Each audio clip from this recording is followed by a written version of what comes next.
오늘 우리가 함께 보실 말씀은 예레미야 16장 10절로 13절 또 19절로 21절의 말씀입니다. 예레미야 16장 10절로 13절 19절로 21절의 말씀, 삶의 기도라는 제목으로 함께 보도록 하겠습니다.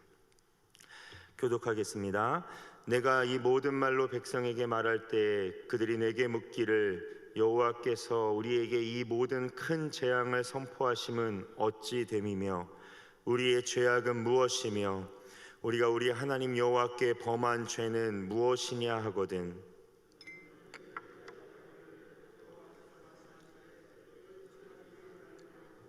다른 신들을 따라서 그들을 섬기며 그들에게 절하고 나를 버려 내 율법을 지키지 아니하였음이라.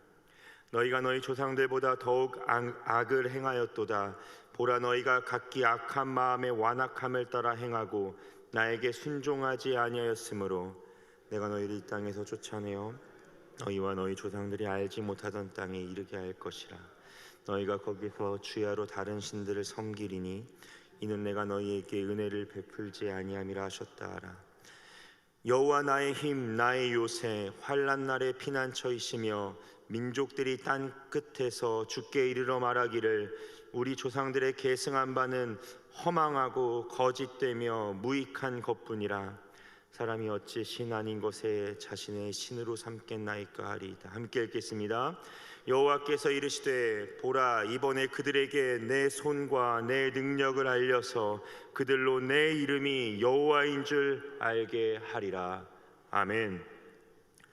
예레미야는 하나님의 말씀을 계속적으로 대언하고 있습니다. 그런데 우리가 예레미야를 쭉 보아서 알다시피 그것이 그의 인생을 참 고달프고 힘들게 하는 것을 우리는 보아 알고 있습니다. 예레미야서를 통해서 우리는 하나님 아버지의 마음도 알고 있지만 한편으로는 예레미야라는 선지자의 삶 역시 자세하게 들여다보게 되는 것 같습니다. 이제 남유다 역시 망할 것이라는 그의 예언은 대중들에게 추앙받고 신망받는 선지자가 아니라 오히려 날카로운 시선을 감내해야 하는 하루하루가 이어지고 있습니다. 전에 살펴본 것과 같이 고향인 아나돗 사람들조차 그를 죽이고자 하고 있습니다. 이 얼마나 힘든 삶의 여정이겠습니까? 그런데 오늘 16장에서 하나님은 예레미야에게 두 가지를 더 요구하십니다. 그것은 요청이라기보다는 명령인데요. 먼저 2절의 말씀입니다. 너는 이 땅에서 아내를 맞이하지 말며 자녀를 두지 말지니라. 무엇을 명령하십니까? 아내를 맞이하지 말고 자녀조차 두지 말라는 것입니다. 내 심판이 곧 이스라엘 유다 땅에 임할 텐데 아내와 자녀 그들이 독한 병으로 죽고 슬퍼할 수도 없고 묻어줄 수도 없는 상황이 곧 올 것이니 너는 홀로 살라는 것입니다.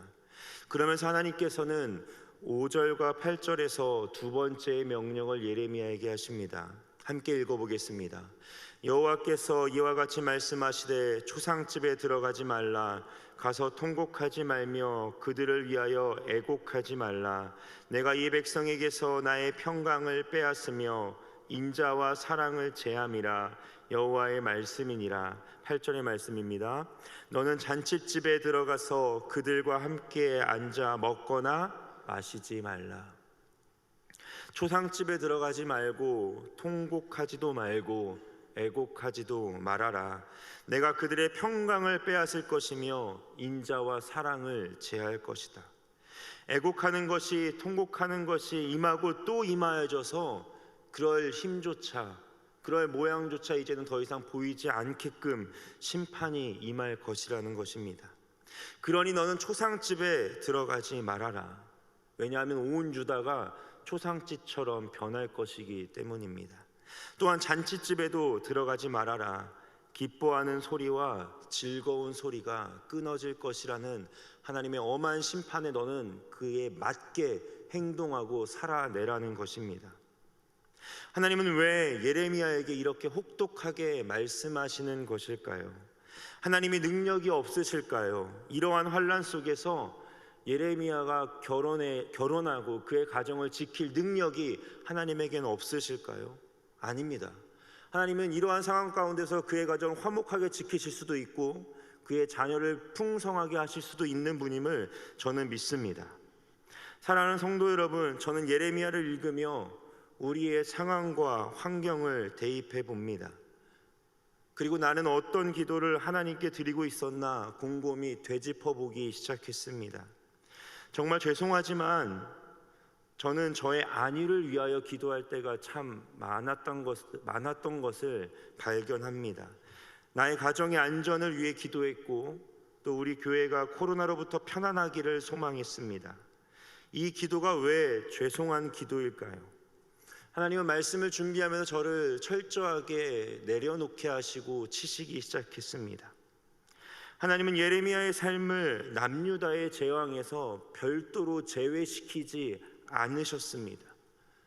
그 역시 하나님의 심판 가운데 있어야 했고 그 심판 속에서 하나님의 말씀을 온전히 전하는 것에 생명을 다하게 했던 것입니다. 그 결과가 무엇입니까? 이방인이 아니라 동족의 위협을 받고 손가락질을 받으며 매일 심판의 말씀을 선포하기에 가는 곳마다 귀를 닫고 외면당했을 것입니다. 그런 그에게 하나님은 결혼조차 허락하지 않으시고 자녀조차 낳지 말라고 하십니다. 초상집에도 잔치집에도 가서 슬퍼하거나 즐거워하지 말라고 하십니다. 왜일까요? 하나님의 심판이 곧 임할 거라는 것입니다. 너가 말한 것이 그대로 이루어질 것이라는 것을 삶으로 증명하라는 것입니다. 예레미야야, 너의 시대 속에 이 심판이 반드시 올 것인데 너는 삶으로 말하라는 것입니다. 만약 입으로는 심판을 말하면서 예레미야가 누릴 것을 다 누린다고 생각해 보십시오. 당장 심판이 온다고 하면서 아내를 맞이하고 결혼을 하고 자녀를 낳아 산다면 이스라엘 사람들은 예레미야를 보며 무엇이라 말하겠습니까? 심판의 도래를 말하면서 오늘 죽을 자에게 가서 울어주는 것이 무슨 의미가 있을까요? 얼마 지나지 않아 초상집이 되는데 무엇하러 잔치집에 가야 하겠습니까? 그렇게 하나님은 그것을 예레미야에게 금지시키고 삶으로 말하며 삶으로 기도하라고 명하십니다. 그러면서 아까 말한 것 같이 저의 삶을 먼저 뒤돌아보게 되었습니다. 나는 이 코로나라는 사태 속에서 하나님과 함께 울고 있는가? 하나님이 우리의 나태한 신앙과 어그러진 모습에 대하여 깨닫기를 원하시는데 내가 원하고 바라는 것은 나의 안전과 교회의 안전뿐이지 않았는가? 철저한 회개는 어디로 사라지고 나의 평안에 안도의 한숨을 쉬고 있진 않았는가? 그것이 저의 회개의 기도였습니다. 너무나 부끄럽지만 코로나가 대전 땅 가운데 심해질 때 이런 기도까지도 했습니다. 하나님, 우리 교회 확진자가 나와도 제가 제일 먼저는 아니었으면 좋겠습니다. 얼마나 부끄러운 고백입니까? 사랑하는 성도 여러분, 예레미야는 당시 심판이 도래한 남유다의 상황을 자신과 관계없다고 여기지 않았습니다. 남의 일이라고 생각한 것이 아닙니다. 회개하지 않는 남유다를 보며 매일같이 통곡하였고 그는 하나님께 매달렸습니다. 그럼에도 그들이 듣지 않자 하나님은 예레미야의 삶을 통하여 하나님의 마음을 보여주시기로 결정하신 겁니다. 너의 삶으로 심판이 다가왔다는 것을 보여줘라. 이것이 바로 삶의 기도입니다. 우리의 삶이 기도가 되지 않으면 세상 사람들은 우리의 말에 귀를 기울이지 않을 것입니다. 우리의 삶이 통곡의 기도가 되지 않으면 세상 사람들은 하나님의 위대함을 알지 못할 것입니다. 우리의 삶 속에서 여전히 나만의 안위를 생각하고 나의 벌이만을 추구하고 나에게는 오지 않는 코로나의 힘듦 속에서 안도의 숨만을 내쉬고 있다면 사람들은 교회의 눈길조차 돌리지 않을 것입니다. 예레미야가 결혼을 하지 않고 자녀를 낳지 않고 초상집에도 잔치집에도 들어가지 않자 그제서야 사람들은 예레미야에게 궁금함의 질문을 던지기 시작합니다. 예레미야의 심판의 메시지가 더욱 의미심장하게 들리기 시작한 것입니다. 하나님을 믿는 사람들이, 하나님을 따르는 사람들이 세상과 동일한 가치관을 추구하는 순간 세상은 우리에게 귀를 기울이거나 주목하지 않을 것이기 때문입니다. 우리는 천국을 소망하는 자들인 줄 믿습니다. 말씀이 이루어지는 것을 믿는 자들임을 믿습니다. 하나님의 소망이, 하나님의 사명이 이루어질 것을 믿으며 이 땅은 잠시 잠깐 들렸다가 본향으로 돌아가는 여정이라 말하면서 이 코로나의 시국 속에서, 일상의 삶 속에서 여전히 세상의 것을 탐닉하며 살아간다면 세상 누가 예수님이 실존하며 하나님이 살아계신 분이라고 동의할 수 있겠습니까? 예레미야의 행동이 더 이상 이 세상의 것을 추구하지 않자 유다 사람들이 어떻게 반응합니까? 바로 오늘 10절의 말씀입니다. 함께 읽도록 하겠습니다. 내가 이 모든 말로 백성에게 말할 때에 그들이 내게 묻기를 여호와께서 우리에게 이 모든 큰 재앙을 선포하심은 어찌 됨이며 우리의 죄악은 무엇이며 우리가 우리 하나님께 범한 죄는 무엇이냐 하거든. 내가 이 모든 말로 백성에게 말할 때 그들이 내게 묻기를 여호와께서 우리에게 이 모든 큰 재앙을 선포함은 어찌 됨이며 우리의 죄악은 무엇이냐, 우리가 무엇을 잘못했냐 라며 그들이 물을 것이라는 것입니다. 여러분, 예레미야가 행동한 것이 거창하고 위대한 기적입니까? 아닙니다. 그가 한 것은 하나님의 말씀하신 것에 그저 순종하는 것이었습니다. 하나님이 심판하신 유다 땅에서 결혼하지 않고 아이를 낳지 않고 조상집과 잔치집에 나아가지 않는 것, 그런데 하나님이 무엇이라 말씀하십니까? 그것을 보고 세상의 사람들이 너에게 물을 것이라는 거예요. 그러면 그때 말해주라는 것입니다. 내가 왜 이 땅에 이러한 심판을 내리는지, 너희가 무엇을 잘못해서 내가 이렇게 화가 났는지, 왜 돌이킬 수 없는 심판이 유다 땅에 오고 있는지 너는 말할 수 있을 거라는 것입니다. 사랑하는 성도 여러분, 삶의 기도가 되지 않으면 세상은 우리에게 이러한 물음을, 질문을 결코 던지지 않을 것입니다. 왜 코로나가 왔는지 세상이 교회에 와서 묻고 있습니까? 그렇지 않아요. 세상 과학과 세상 권위자들에게는 가면서도 교회에 와서 회개하고 눈물 지으며 이 생명을 구원해 달라고 말하고 있지 않습니다. 그러나 우리가 이러한 상황 속에서 삶의 기도를 보여줄 때에 비로소 믿지 않는 자들이 교회에 관심을 두고 발걸음을 옮기게 될 줄 믿습니다. 그렇게 우리는 나의 집, 나의 가정, 나의 교회가 안전하게 해달라는 기도하는 것이 물론 중요하지만 한 걸음 더 나아가기를 소망합니다. 하나님의 은혜를 받은 자로서 생명의 주권이 하나님께 있다고 믿는 그리스도인으로 이 시국 속에서 어떻게 행동하는 것이 더 은혜일지 고민하며, 이미 하나님은 교회의 안일함과 물질 만능주의, 교회가 교회되지 못함을 한탄하시며 이 코로나 바이러스를 통하여 교회의 밑바닥을 보게 하고 있지 않습니까?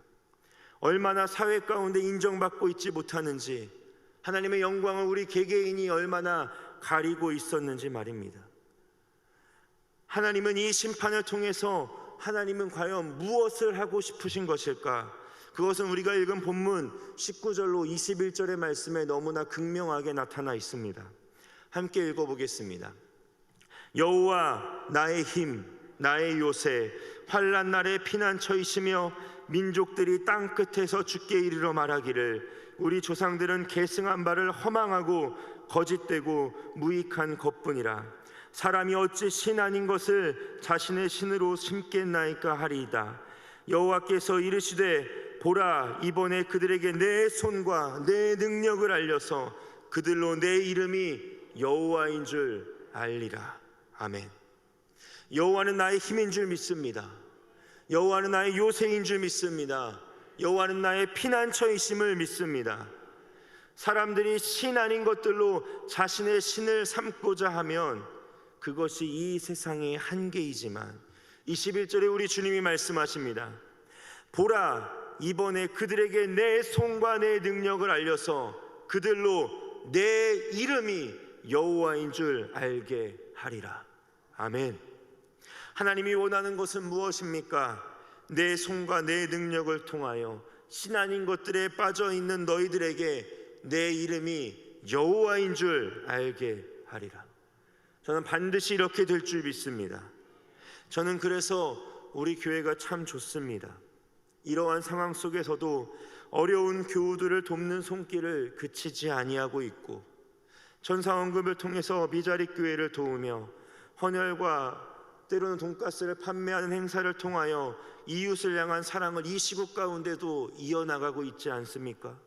이것이 바로 삶의 기도입니다. 우리 교회는 잘 해나가고 있습니다.